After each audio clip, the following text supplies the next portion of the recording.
Yes, he is transvestite. That sweet transvestite. Mm, That was me a few years ago when I played mhm. Frank. That was before all of this. Anyway, so in the confines of the story, all of these strange things began to happen. You find that Dr. Frank-n-Furter has created a man, a la Frankenstein, excepting for he's a man with blonde hair and a tan, and he's good for relieving his tension.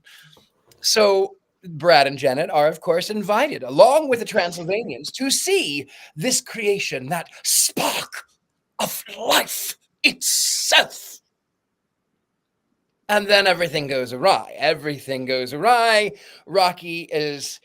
He's new to this world, and then Frank ends up by murdering Meatloaf, and he's got. Saddest part of the film.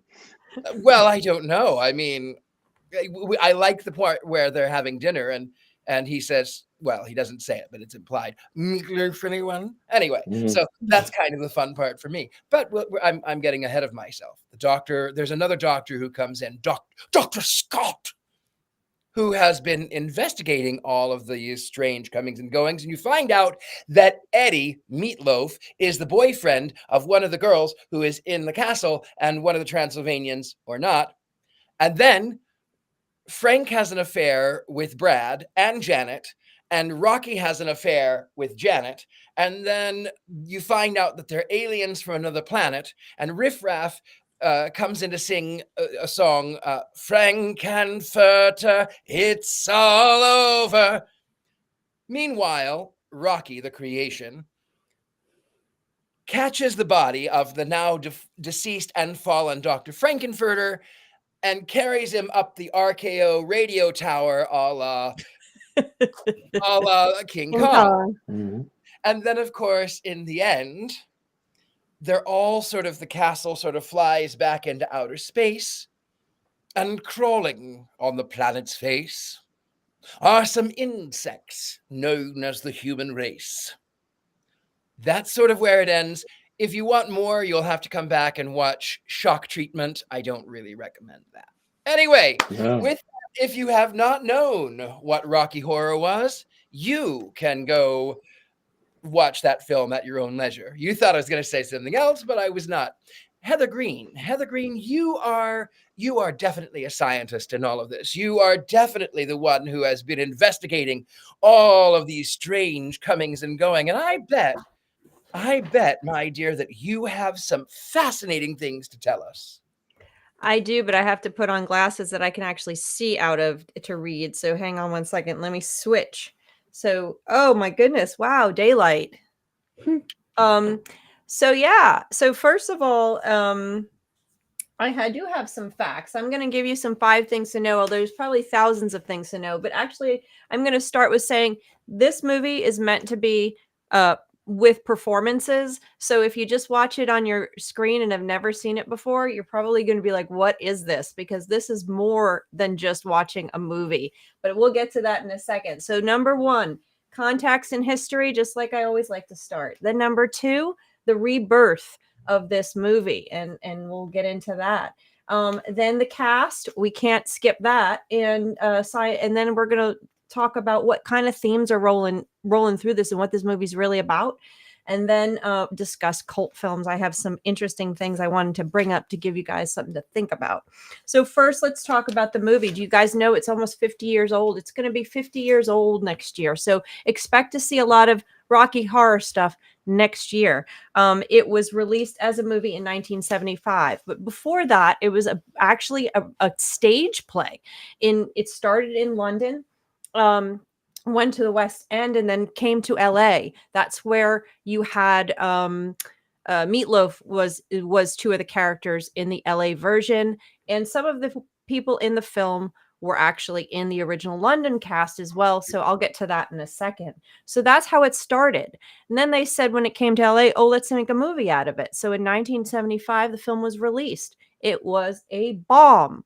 It actually was pulled out of theaters. It was so bad, and wasn't even released into that many theaters. It was not successful whatsoever. So that's sort of the basis of it. Now, just to point out, the director One of the writers of the film is actually played Riff Raff, both in the stage play and also in the movie. So that is, we'll get to him in a second. So that's how it kind of started, right? Then what happens is after it bombs as a movie, we're going to number 2, it's Rebirth. The Waverly decides to play this in New York City. The Waverly plays this film, and it is popular. People come. And from that 1976 viewing in the Waverly in New York, we start to see it pick up and start getting played at midnight on Fridays, particularly. And people are going to see this. And it's starting to become, it's getting its stage play back. And if you haven't seen it in the theaters, there are people usually dressed in costume, acting out the roles alongside the film around the theater.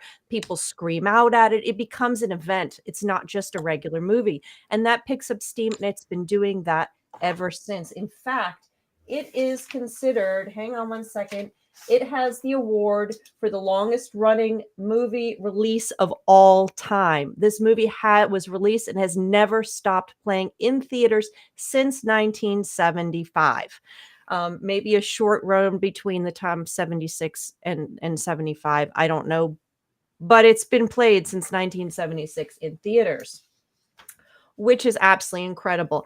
And so we're going to get to a little bit more about the Waverly. I want to talk about that in a minute and why it was the Waverly and why that's important, because that is important. Primarily because the Waverly Theater, if you don't know where it is, it's in the Village. And when in New York City, and you guys call Greenwich Village, if you're not from there, the West Village. If you're from New York City, you just call it the Village. And the Village was, during this period of time, a very progressive. This is where a lot of the movements were taking place during the 60s and 70s. Very artistic. This is where NYU's campus is. So there's a lot of students there. And it was, and it's, you know, it still is to an extent very, very progressive and artsy and, you know, that type of population live in that area. But at that time, this was the 70s. This was, you know, a progressive movement, lots of movements, and LGBT community was coming out. You had feminist movements, you had civil rights movements. All this stuff was happening in and around. So when the movie is released in the Waverly, it hits its point. It hits its community. It hits where it needs to hit for it to be popular, and people loved it. It was perfect setting for a movie like this to be released, rather than just generically to the general population. And it was such a creative area, so of course people would run with it and do what they did with it. Now let's get to the cast before we get more into that. So the cast is filled with people that you would recognize, primarily some from outside and some from this film. Let's talk Tim Curry first, who we have with us here tonight. Do you mind? He's so delicious.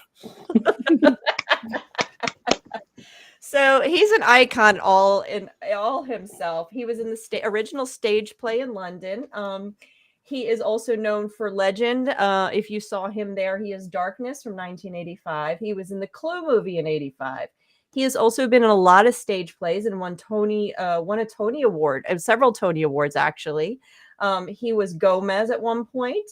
He was in The Hunt for Red October, if you want to see something a little different. And of course, for us musical fans, he was Rooster in the Annie movie. So he is very versatile and has been all over the place. You can find him. Also, one of my favorite roles, if I may interrupt, Sure. General Mortars. He was General Mortars in that Naked Gun, I think. Oh, was he really? And then our producers are saying Pennywise. There's so many places I could list, like lots of places where he shows up, and he's so versatile. Sometimes you go, oh wow, that's the same guy who played Dr. Frank-n-Furter. It's crazy. So now I'll move to Susan Sarandon, another one of the more recognizable characters. She is a super, super young Susan Sarandon here. Witchy people will know her from The Witches of Eastwick, of course, also known for Thelma and Louise. If you're a fan of baseball movies, she was in Bull Durham. More recently, The Lovely Bones, The Client, and a whole host of films. She was pretty much a mainstay in the 80s and 90s, at least. So those are some Susan Sarandon movies. We also have Meatloaf, another regular. And Meatloaf, of course, passed in 2022. He is probably best known for his music. Of course, Paradise by the Dashboard Light is a mainstay of lots of people's playlists. He was also, he was in the original cast in LA, as I said, and he actually was in a lot of stage plays. He had a phenomenal singing voice. He was in the cast of Hair back at that time. So he's probably best known for his music, but of course here too, and he's done a bunch of stuff. Then you have Richard O'Brien, who is Riff Raff. He is the writer of this. This is what he is known for. But I found interesting, he was also a character. He played in Flash Gordon movie that we reviewed here. He was FICO.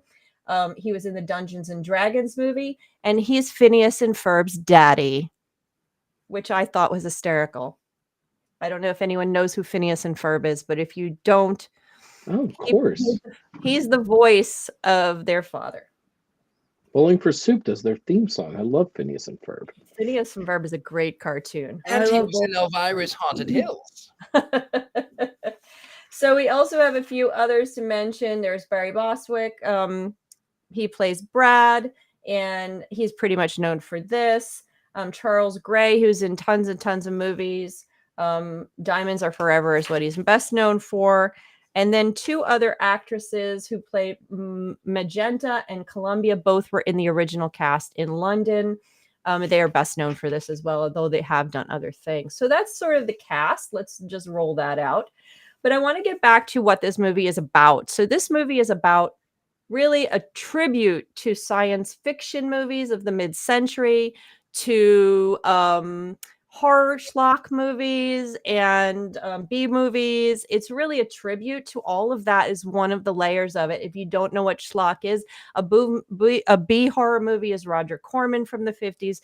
A schlock movie is, and I brought this book out, a schlock movie is like what Larry Buchanan would make. He was called, this is Tales of a Cinema Schlockmeister. Larry Buchanan was a schlockmeister. He made a movie called Naked Witch. If you want to see some real witchy horror schlock movies, go see Naked Witch. And it's, yeah, the Jason does it all. Have you seen it, Jason? Next Halloween, baby. Naked Witch time. Have you seen Naked Witch? Take your shirt off. No, I've never seen it. Oh my goodness. It is definitely, we'll have a discussion about that as another witches movie coming. So yeah, it's not what would they call a nudie. This is a schlock horror. It's different, but either way, we'll move on from that. So this movie is a tribute to all of it. And I wrote down actually really where, if I can find it, hang on a second, all of the different movies. It's so exciting because if you like science fiction, darn, what happened to my sheet of paper? Oh, here it is. If you just read the song itself, if you forget about the references in the whole movie, because or throughout just the opening song, The Day the Earth Stood Still, Flash Gordon, there's Naked Witch, the Invisible Man, King Kong, It Came from Outer Space, Dr. X, Forbidden Planet. These are movies from the 30s, 40s, and 50s, science fiction and horror. When the Worlds Collide. Ouch. Tarantula, The Day of the Triffids, Night of the Demon. These are all movies that were just mentioned in that original song. Then you have references to Frankenstein. You have Hitchcock references. The people that wrote this movie watched movies. And this was this sort of fun tribute to the movie. If this was redone today, I think that The Killing Tree would be mentioned because that's the kind of movie that they are enjoying. It's movies that are so bad that they're good, that they're fun to watch. It's always good to get the Courtney audience. It's very important that you get the Courtney audience. But really, when I was doing some research on this movie and what they were doing, that is the exact movie.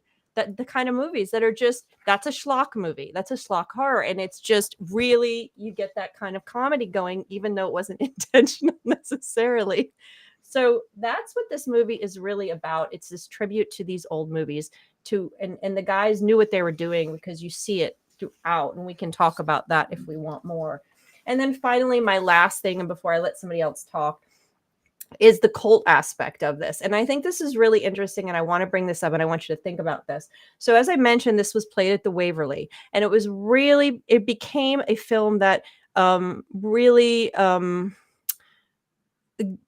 that became a space for people who didn't fit in to go and enjoy themselves. It became a space that Friday night at midnight, I could go in this space and just be who I want. I could just let it loose. I can enjoy this show. I can be an actor in the show. I'm entering a time warp to be in a place where I'm accepted for who I am. It's very much has that vibe, and that's very much at the time and still to this day.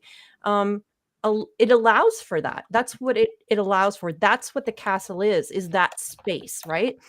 That's why it was so popular back in the 70s. And you're talking about all the weirdos, and it's also a space where you see, and I think Richard Lale brought this up, where the two normal people go in, and when they go into that castle, the normal people become the weirdos, and the weirdos are the normal people. It reverses it, so you wind up with all these people who don't fit in normal society every day in their lives, go into this space here, and now they're normal in who they are. And it gives them a place to watch this movie where they can imagine a world that they can live in, where they aren't considered weird, where they aren't considered aberrant, where they aren't considered a problem in society. So it allows that, right? So that's sort of one of the reasons why this movie became a cult movie, because it gave the safe space to people to enjoy, if not for an hour or two, right? Now I want you to take a note. Why is The Wicker Man popular with the pagan community? It's the same thing. The Wicker Man, for all the things that it is and isn't, gives pagans in the space where they can imagine a world where witchcraft and paganism is normal, and then the normal person who comes in from the outside is the aberrant one, is the problem. So Wicker Man also is a cult film. Okay, this is the ultimate cult film, I would argue, but you have a similar thing. This is why films become cult, because they give people watching it the opportunity to be in a space they can't be in, and they enjoy it. So does that make sense? I think that's super interesting as that connection, and it's one of the reasons films become cults. And that is it. We can talk about I didn't talk about the castle, but we can talk about the castle because it's a really popular film place. There's been like 200 films there at the castle, but I didn't mention that. We can do that later. Somebody else can talk now. Who would like to go next? It has to be Courtney. It has to be Courtney, because if you go to a live Rocky Horror Picture Show, they always bring the Rocky Virgins up before the movie starts. That is a very good point. Yeah. Well, I guess I'll miss out on that forever because I watched it in my living room. So well, but still, you have. Then you're still a Rocky Virgin. Then you're still a Rocky Virgin. And when I see you, I will see you, and we will go to a Rocky Shadowcast, you and me, and they will drag you on stage, and they will draw a big red V on your forehead. I've seen other things done that are way more involved than that. Yes. You know what? Rock on. I'll take the more involved. Here's the thing. I had the Time Warp on my playlist from like when I had the original iPod. So I'm not unfamiliar with this movie. I just had never watched it. And I think part of it was because I knew that they had done these midnight showings and people dressed up, and that always sounded so fun. So I was kind of holding out to be able to go do something like that. And I never did. And then the only other exposure I had to it was on Glee, because they did it. It's great on Glee, though. That's good. I think I'll get to that, but I'll bring Glee back up again.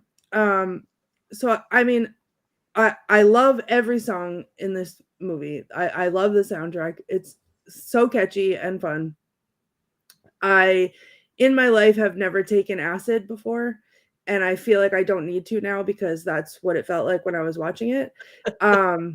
I did struggle to follow along with any of it at all. I was here 1,000% for the representation. I loved that it was like all of like I felt at home in the castle where all the weirdos were. It was great. I just didn't as soon as it was aliens, I was like, I can't finish watching this.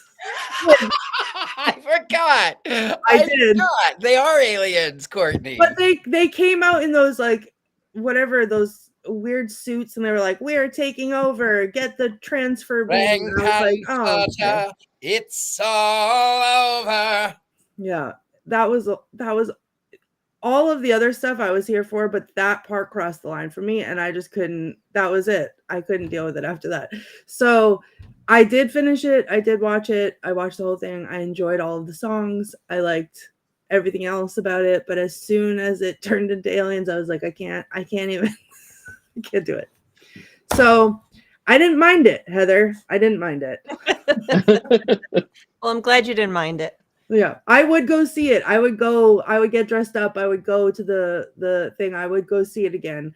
I think I would not sit on I don't see a point in sitting on my couch and watching it again. But I would go for the experience. Group. It is definitely more fun in a group. Yes. Yeah. Though I still love it. I've seen it so many times. It's one of my favorite movies that I just like to just watch because it feels so good. Jason, what do you have to say?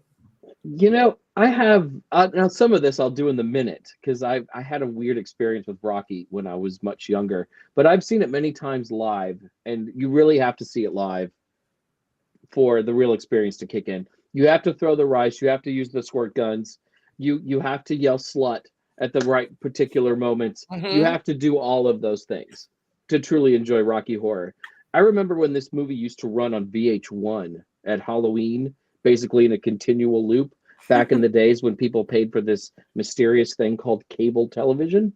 And it's just not the same. The songs are still great, but the movie doesn't hold up. You need that extra atmosphere to truly make this movie a great movie.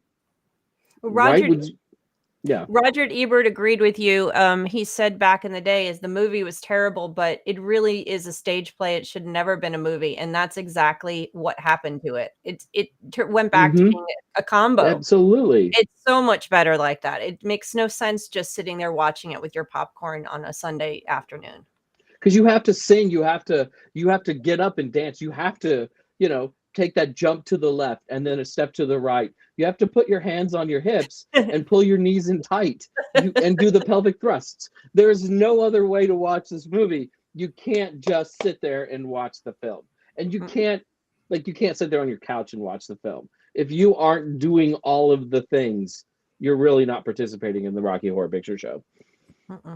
I have to say, I was a virgin when I think I must have been about 21, and I had known about it. I grew up in the theater. I loved the music. I had known about it, but I was such a little Puritan, and a friend of mine invited me over to her house to watch the Rocky Horror Picture Show, and her brother comes out with no shirt on, and I was going, oh, why am I attracted to him? Oh, goodness. Oh, my goodness, little baby me trying to come to terms with who I was.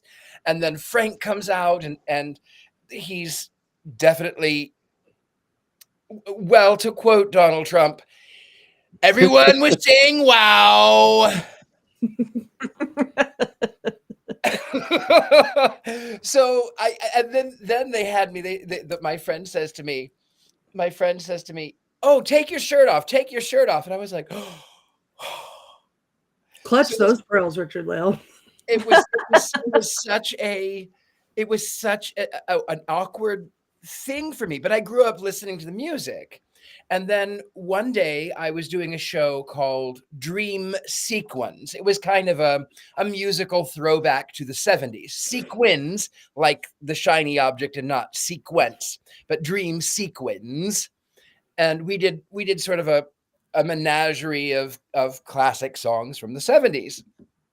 And in the meanwhile, I played a man, a woman, a man. And so I had to layer makeup and glasses and a mustache and all of these things. But I had this curly wig. And before they glued the mustache on me, they said, oh my God, you look like Dr. Frank-n-Furter. And I said, thank you so much. And they said, and you sound like him too. Oh my God.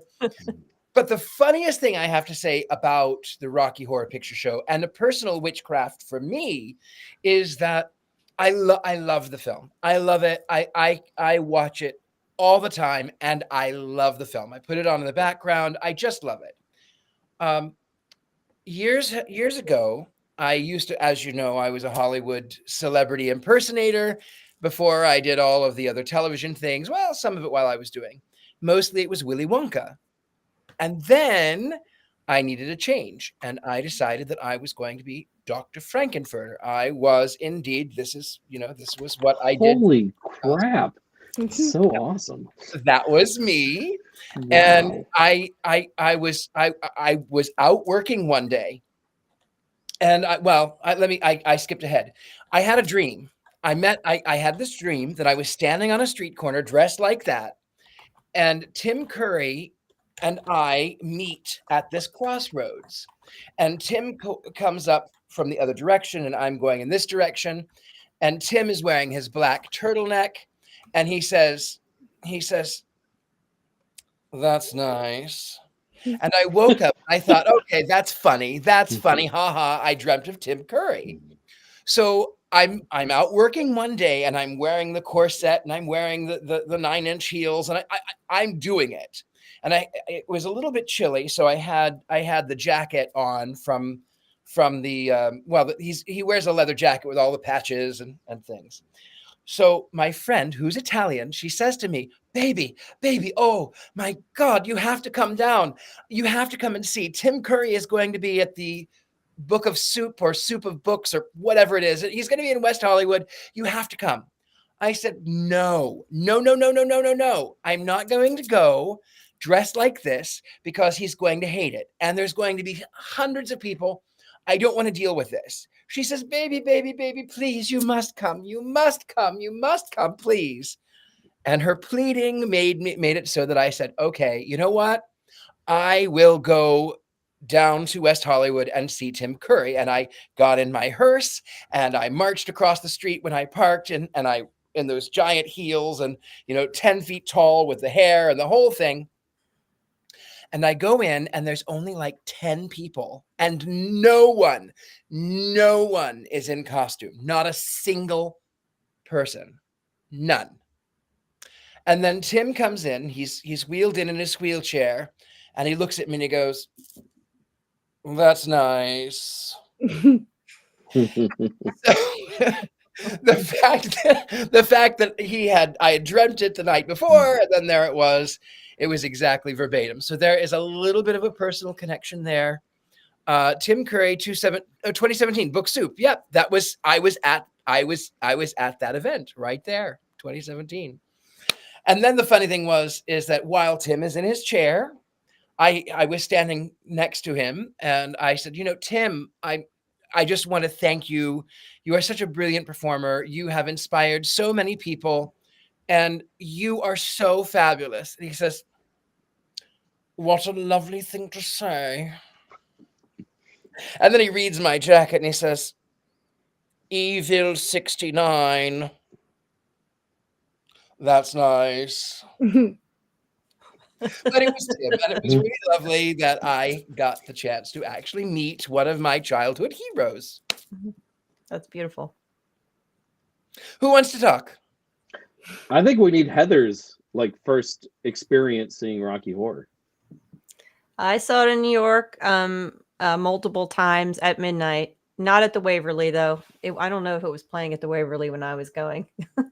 But in several times, I did see it in the Village once in a different theater, and I did see it in Midtown Manhattan at least once. I can't remember the others.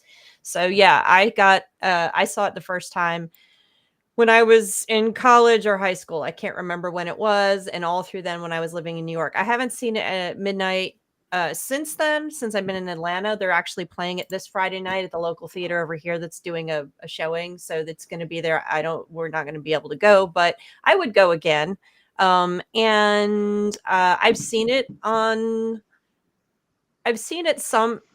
a few times on the screen on the TV watching it, but I'm not compelled. I love the music. I'll listen to the music, not at all compelled to watch it on the TV because it's fun. You know, if I see it once every 10 years, that's fine. I'll listen to the music constantly because it's not, for me, it's not the movie. I like the spectacle of it all. So I would much rather just hold out and wait to see it at midnight somewhere, or if I had a bunch of friends in a room, you know, and we were all going to watch it on the TV, then it would be super fun.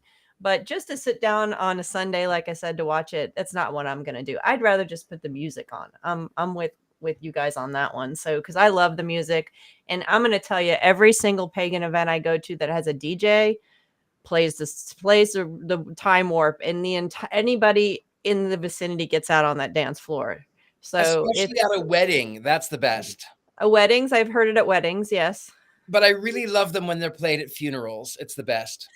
That I have not yet seen, Richard Lau. So I think I didn't mean to interrupt, but I will tell you, years ago, I did go to a funeral where Meatloaf was played as the exit song, and it was I'm not kidding. It was Bad Out of Hell. That's bizarre. That's not the worst song to go out to, though. It was a weird thing. And then the hearse was speeding down the highway. Like the hearse was, normally they go kind of slowly and you can get everyone to the cemetery. The hearse was going like 70 miles an hour. That feels very Jim Steinman like, though, right? Like he would write a song about a hearse going 70 miles an hour in a 25-mile-an-hour zone, and then have Meatloaf or Celine Dion sing it. It just sounds appropriate in its own way. Well, I just want to add just one little story is that the first time I saw it, you know, we went through it. It was fun, and I had a great time. I was with just a bunch of friends. Then the same group of people went, and I brought a friend of mine who is very shy with me, and said, "You got to come see this. It's a lot of fun." So we had our group, and then this new friend who hadn't seen it yet. And I said, "Don't worry, you're a Rocky Horror Virgin. All they do is just a little, and that's it. And you'll be fine. Don't worry about it. They're going to make you stand up with some others." Well, they said Rocky Horror Virgin. So all the friends poked her to stand up. She was the only one. And then the guy playing Meatloaf walked up the aisle to her, grabbed her, hugged her, and laid her down on the ground, and did this whole thing that I can't get into. She didn't talk to me for a week. I'm like, I had no idea they were going to do that. I'm sorry. So here's this really shy, introverted person who it wasn't such a good thing. She enjoyed the rest of the movie, but she didn't talk to me for a whole week after that. Whoops. So you never know what's going to happen when you go to the midnight showing of Rocky Horror Picture Show. Well, you know, I wanted to say a little bit too, actually, Heather. It's not always, people react to it in strange ways. Mm-hmm.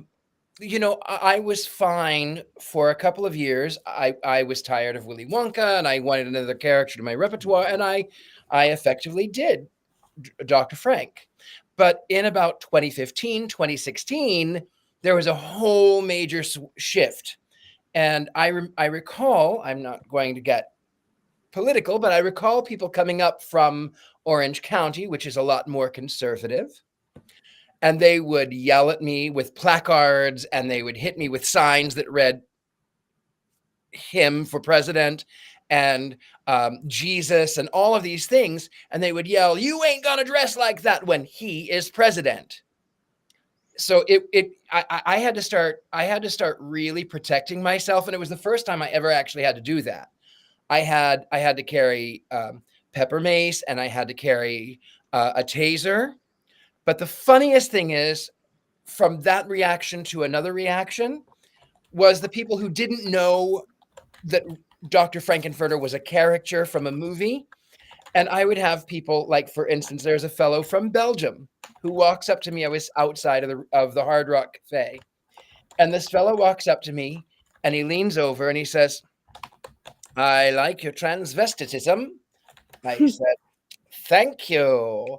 He says, I'm a transvestite too, but I live in Belgium in a very small village, and my family, they're inside, but I don't tell anyone that I'm a transvestite. And I went, okay, good. Thank you for confiding in me. Thank you. I will say two things that are kind of negative about this movie. And Courtney brought up the first one. I think that one of the things about Rocky that I love about it is that people, grab it and then they kind of reinvent it for themselves. You see that with the stage plays. But this was a musical long before it was a movie. And I think one of the problems with the movie is that it kind of like captures it in time. So people aren't used to hearing alternative versions of the song sung by other people, which I think is kind of a shame. People who really love Rocky Horror, though, like I'm listening to the 1985 show right now, right? And they have like all of these cast recordings and stuff.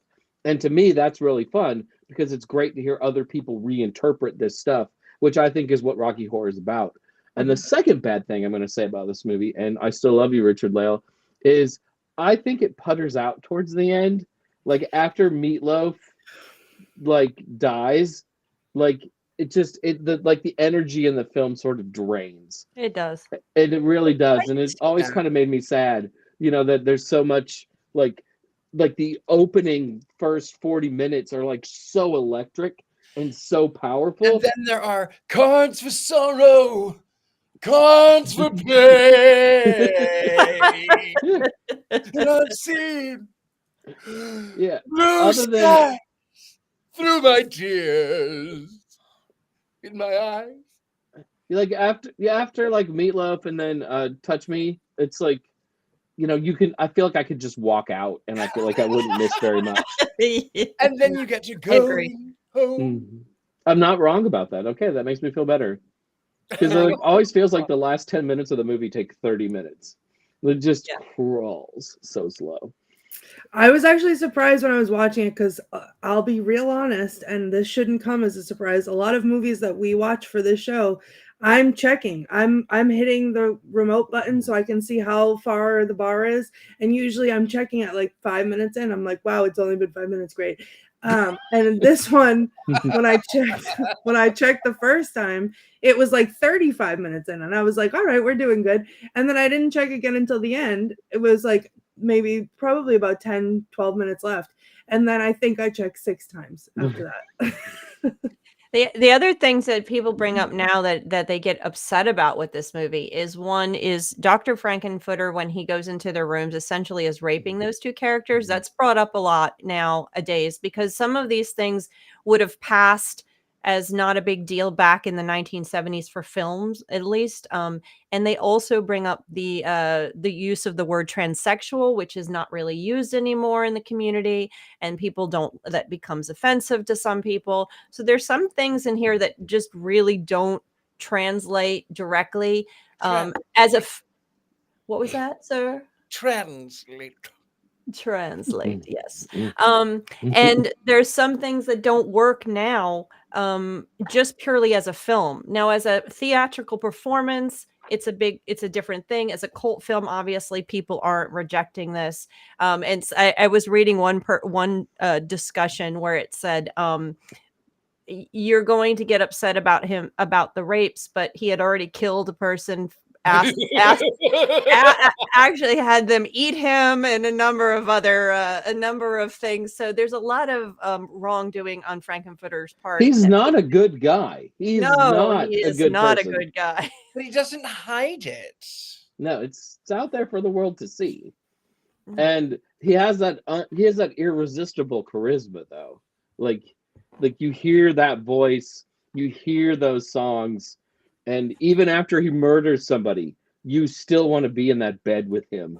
Little fun fact: did you know why Tim Curry has that voice? Because as he's British. Tim Curry is actually from England, and he was trying to figure out what voice, when it was the stage show, he was trying to figure out what voice to use for Dr. Frank-n-Furter. And originally he thought, oh, I will be German. But he thought, no, it's really hard, and it's really not going to work. And he was trying to figure out what voice to use. And he gets on the bus, and these two little old ladies in London, one says, "Are you going to town today?" And the other one says, "Oh, no, I'm going to stick around." And he went, "Oh, that's it." Went kicked to the ground. So it was that sort of A mix of those two ladies' Yeah. voices. Yeah, that's cool. Buses are magical. buses can be I've never like sat next to somebody who peed on themselves on a bus. Buses are magical. Well, I think we have reached a point in the film of tonight's episode. Oh, Jason, you didn't tell us your first time, did you? We're gonna do that in the minute. In the minute, being okay. saved for the Okay. it's the Mankey 8 minutes or whatever it will be tonight. It's being Well, that saved. sounds fabulous. And Courtney doesn't have a lot of quotes tonight, but there is one in particular that I know Courtney is dying to say. So come up to the lab and see what's on the slab. I see you shiver with anticipation. Say it! Say it!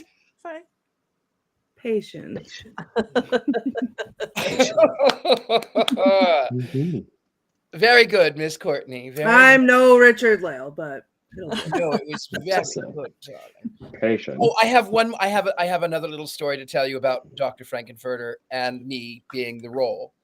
So I was being a little bit dirty, I have to admit. And not necessarily in a bad way, but it's never in a bad way. I had been out performing as Dr. Frank, and then I went into this little restaurant where these two young Mormon boys, they were probably 18 or 19 years old. One is sitting like trying to convince me that I need more men in my life. Yes. And the other one, you couldn't see my eyes rolling because of my costume, but they were. The other one was so funny because I could tell that I was making him question his morality. And so I as I left, I went, "Oh, thank you, boys. It was such a pleasure to get to know you. Hopefully you'll get to know me a little better when you see me around." I loved it. It was so good. All right. Well, Mr. Mankey, why don't we go to your movie minute? All right. So this is a kind of a long story, and you'll get it. But I don't want to tell you the year of the story because I'm a very old person.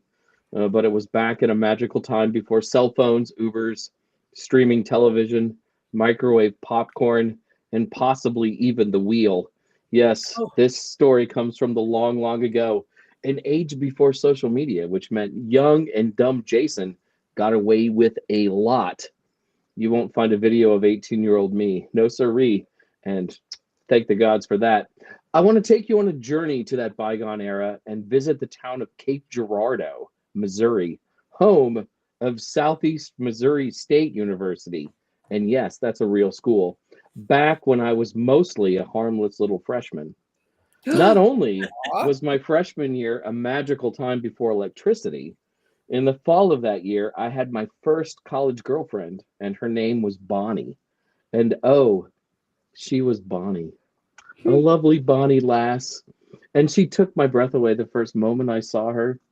My crush was as big and as wide as the Mississippi River, which of course Cape Girardeau is situated on. Bonnie and I went to the movies, made out, and I was so excited about Bonnie that I even told my grandparents about her via the telegraph machine that was in our college's lobby. What does this have to do with the Rocky Horror Picture Show, you might ask? Well, Bonnie ripped my heart from my chest, metaphorically, of course, and then stomped all over it, again, metaphorically. I'm obviously still alive, at my first ever screening of the Rocky Horror Picture Show, on Halloween night, no less. For it was at Rocky Horror that I found out that my sweet, beautiful Bonnie was now dating someone else and was no longer my girlfriend. What? I remember seeing her in the auditorium of the student union, done up rather like Magenta, but with beautiful dark curly hair. She was my angel, but now my angel was sitting next to a guy named Ricky, both a person and a name not worthy of Bonnie's beauty, smile, or wit. I will never forget seeing them there together while I stood, mouth agape, tears welling up in my eyes. Rob, there it is. That's the picture right there. There it is. Look at that handsome young man right there. How could anyone trade that face for a skinny hillbilly with a mullet? It pains me, just like I'm sure all of you are sharing my pain as I tell you my tale of heartache and woe. It would be many years before I was again capable of wading back into the world of the late night double feature show, because all I could ever think about while watching Frank-n-Furter, Janet, and Brad was my Bonnie, and how she had been lost.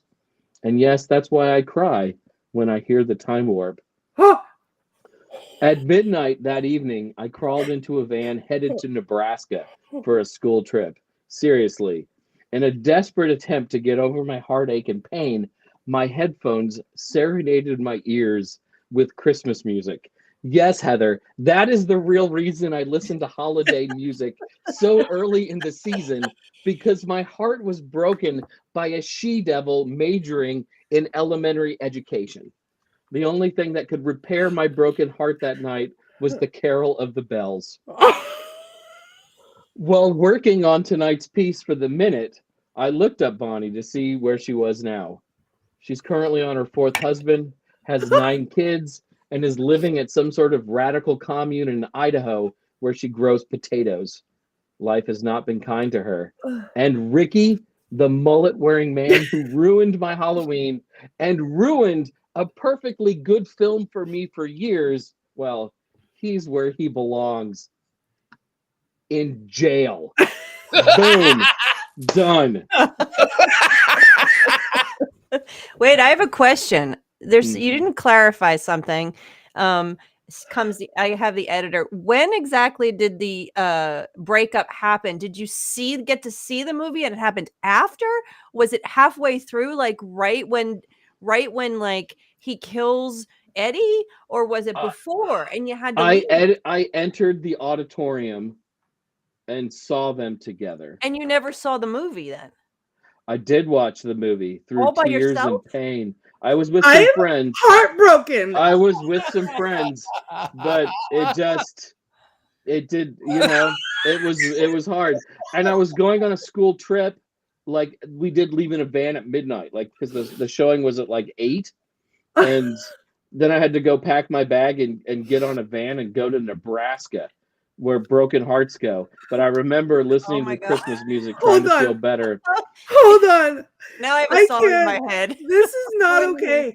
The roller coaster that you just took us on was like just wild. I will never be able to hear Carol of the Bells again and not burst into tears because my heart is broken for baby Jason. Yeah. That is horrific. And I really had trouble watching this movie for a long time because it reminded me of this girl from my freshman year of college. Wow. Yeah.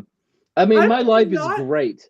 Most of you know Ari or have seen pictures of her or whatever, and I'm happily married, and Bonnie is raising potatoes and her 9 children in Idaho, which is really not true. And everything is great in my life, but for a long time, that movie was tinged with a lot of sadness for me. Aww. I'm gonna let you know something right now. No one was getting hexed today because I didn't mind the movie, but well, now I have some other information, so someone else's name is going in my jar. No one breaks baby Jason's heart unless it's me.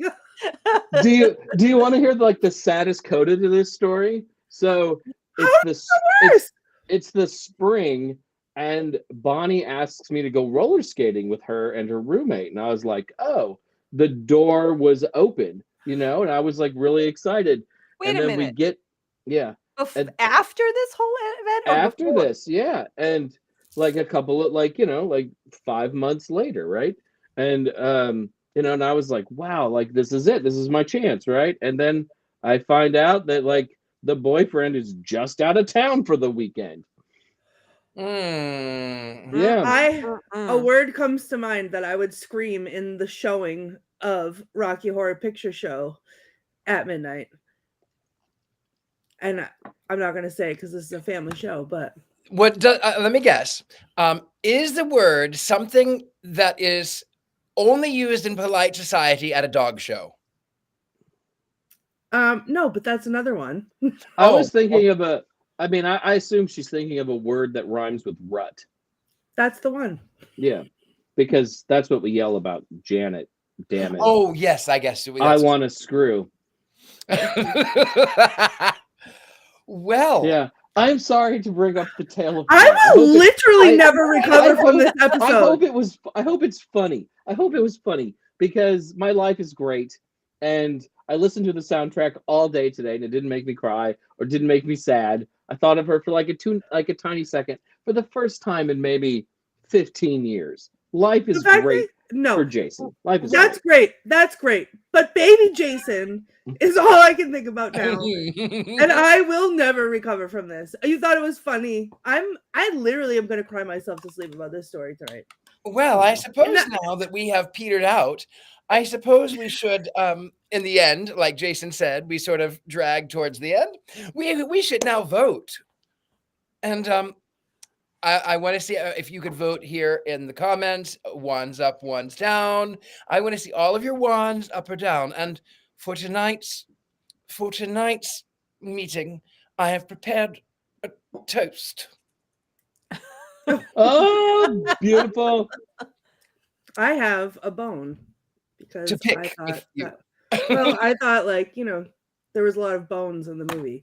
Boobs, butts, and bones. So I have to give it like a little less than a perfect score because of the last 20 minutes. I just can't.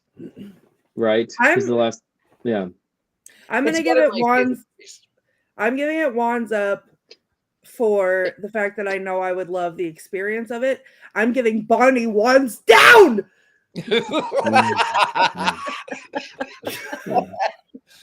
Well, with that, I guess now that we have voted, we have a lot of ones up here in the comment section. We have a couple of things. I know I have some things coming up, but does anyone have anything coming up before we go? I'm going to be at an event for, it's called Conjuration. It is a witchy magical pop culture conference. It's happening here in Atlanta. It's mid-November, I believe maybe 15th, 16th, and 17th. I'll have a little bit more information on that next week. Very good. Anybody else? I'm in Cedar Rapids, Iowa all weekend, this weekend, teaching witchcraft classes. So I'm very excited about that with Ivo Dominguez Jr. at the store Illuminations. If you're in the Midwest, make that journey and come hang out with me. Miss Courtney Buckley, where do we find you? In my bed crying myself to sleep. So Aww. Or online everywhere. Listen, that was a rough story. At the themes on everything online. I was gonna do some streaming of games this weekend, and I went out and I did crazy fun things instead to try to cheer myself up. And I will probably do the same thing this weekend. So, but keep your eyes peeled because maybe you can join me and scare me and have a good time. But that's it. Thank you. And I have a couple of things coming up too. Those of you who would like to go to Scotland with me, I have a QR code somewhere up here coming up July of 2025. So there's a QR code right up here. We have limited seating. We want to see that. Also, if you want to come and see me on, you can see me at University of Magicus, where I teach occult and magic arts. I'm teaching normally on Saturday mornings. So if you are in the mood for some magic, I am there. Also, I'm the gentleman psychic. So I give readings here in my home and here in New Orleans and via online, and I do seances here. So anyway, there is only one thing left for all of us to do. It's the one thing that witches Just take off my shirt and be Rocky.